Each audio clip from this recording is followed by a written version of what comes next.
நீங்கள் இஸ்லாமில் வியக்கத்தக்க ஒரு செய்தி என்ன தெரியுமா? ஜகாத். அறம் செய்ய விரும்பு என்கிறாள் அவ்வை. அறம் செய்தே ஆக வேண்டும், தானம் தந்தே ஆக வேண்டும் என்பதை மார்க்கத்தின் கடமையாக கொண்டு வந்து நிறுத்துகிறது இஸ்லாம். ஒரு உண்மையான இஸ்லாமியர் 5 மார்க்க கடமைகளை பின்பற்றி ஆக வேண்டும்.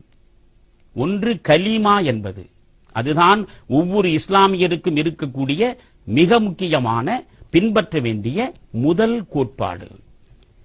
வணங்கத்தக்கவன் அல்லாஹ் ஒருவனே, அவனுடைய இறை தூதர் முகமது நபி. இதுதான், இந்த வாசகம்தான் கலிமா என்பது.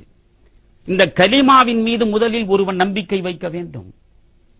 அடுத்து ஒரு உண்மையான இஸ்லாமியனாக இருப்பவன் தொழுகை புரிய வேண்டும். மார்க்க நெறிப்படி ஒவ்வொரு நாளும் 5 முறை அவன் தவறாமல் தொழ வேண்டும். 3வது அவனுக்கான கடமை நோன்பு இருக்க வேண்டும். 4வது அவனுக்கான கடமைதான் ஜகாத். 5வது கடமை ஹஜ் யாத்திரை மேற்கொள்வது மெக்காவை நோக்கி. திருக்குர்ஆனை நீங்கள் திரும்ப திரும்ப வாசித்தால் ஒரு உண்மை உங்களுக்கு புலப்படும். எந்த இடத்திலெல்லாம் இறைவனுக்கான தொழுகை திருமறையில் பேசப்படுகிறதோ அந்த இடத்திலெல்லாம் தவறாமல் தானம் பேசப்படுகிறது. அப்படியென்றால் இறைவனை நீ நாடுவது என்றால், இறைவனிடம் நீ சேருவது என்றால், தானம் செய்தால் ஒழிய அதை அடைய முடியாது என்பதைத்தான் பேசுகிறது. ஜகாத் என்பது என்ன? நீ 100 ரூபாய் சம்பாதித்து வைத்திருந்தால் அந்த 100 ரூபாயில் 2 ரூபாய் 50 காசு உனக்கென்று இல்லாமல் பிறருக்கு கொடு. உன் சொந்தங்களுக்கு, உன் உறவுகளுக்கு என்று சிந்திக்காமல் எந்த வகையிலும் உனக்கு உறவே இல்லாத மனிதர்களுக்கு கொடு. எவ்வளவு இயற்கையை அடிப்படையாக கொண்ட மதம் அது என்று பார்க்க வேண்டும். 100 ரூபாய் நீ சம்பாதித்தால் 100 ரூபாயும் கொடு என்று பேசவில்லை, 50 ரூபாய் கொடு என்று பேசவில்லை. சொன்னால் செய்ய மாட்டான் மனிதன். 100 ரூபாயில் 97 ரூபாய் 50 காசை உனக்கென்று வைத்துக்கொள்.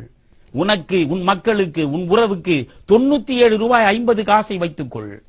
வெறும் 2 ரூபாய் 50 காசு மட்டும்தான் நீ பிறருக்கு கொடுக்க வேண்டும் என்று மார்க்கம் கட்டளையிடுகிறதே, அதுதான் ஜகாத்.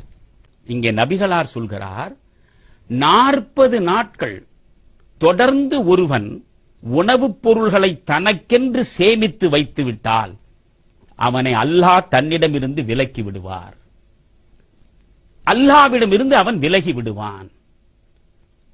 40 நாட்கள் உணவுப் பொருளை அடுத்தவனுக்கு பகிர்ந்து கொடுக்காமல் தனக்கு என்று மட்டுமே சேமித்து வைத்து விட்டால் இறைவனுக்கு அவனிடம் நாட்டம் இருக்காது.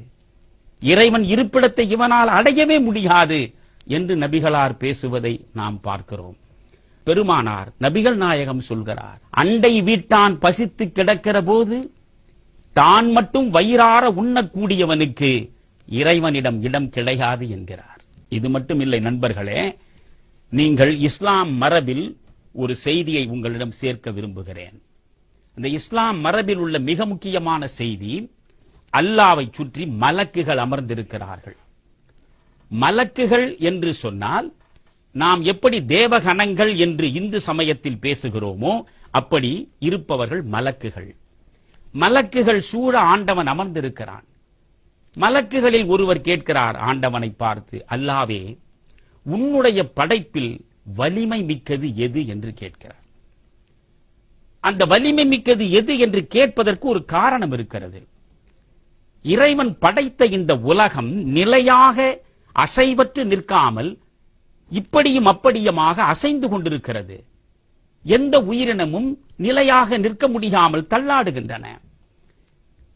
இந்த தள்ளாட்டத்தை தடுத்து நிறுத்த வேண்டும் என்று இறைவனிடம் இவர்கள் விண்ணப்பிக்கிற பொழுது இறைவன் மலைப்பாறையை படைக்கிறார். மலைப்பாறையை படைத்ததனால் அங்கே தள்ளாட்டம் நின்று விடுகிறது. தள்ளாட்டம் நின்று விட்டது, பூமி நிலைத்து விட்டது. இதை பார்த்த பிறகு மலக்குகள் இறைவனிடம் கேட்கிறார்கள், அல்லாவே, உன்னுடைய படைப்பில் மிக வலிமையானது இந்த பாறைதானா? சிரித்துக் கொண்டே இறைவன் சொல்கிறார், இல்லை, இந்த பாறையையும் உடைத்து தூளாக்கக்கூடிய இரும்பை நான் படைத்திருக்கிறேனே. அப்படியானால் இரும்புதான் உங்களுடைய படைப்பிலேயே வலிமையானதா? இல்லை, இந்த இரும்பை கூட இளகச் செய்யக்கூடிய ஆற்றல் மிக்க நெருப்பை நான் படைத்திருக்கிறேனே. அப்படியானால் நெருப்புதான் உங்களுடைய படைப்பிலேயே வலிமை மிக்கதா? இல்லை. அந்த நெருப்பை அணைக்கக்கூடிய தண்ணீரை நான் தந்திருக்கிறேனே. அப்படியானால் தண்ணீர் தான் உங்களுடைய படைப்பிலேயே வலிமையானதா? இல்லை. அந்த தண்ணீரையும் தத்தளிக்க செய்யும் காற்றை நான் படைத்திருக்கிறேனே. பிறகு மலக்குகள் பார்த்தார்கள், கேள்விகளை தொடர விரும்பவில்லை. ஆண்டவனே, நீ படைத்த படைப்பிலேயே வலிமை மிக்கது எது என்று சொல். உடனே ஆண்டவன் சொன்னார், இடக்கை அறியாமல் இருப்பதை வலக்கையால் வழங்கக்கூடியவன் எவனோ அவனுடைய இதயம்தான் என்னுடைய படைப்பிலேயே வலிமை மிக்கது என்று வாய் மலர்ந்தார். இதுதான் தானத்தின் சிறப்பு.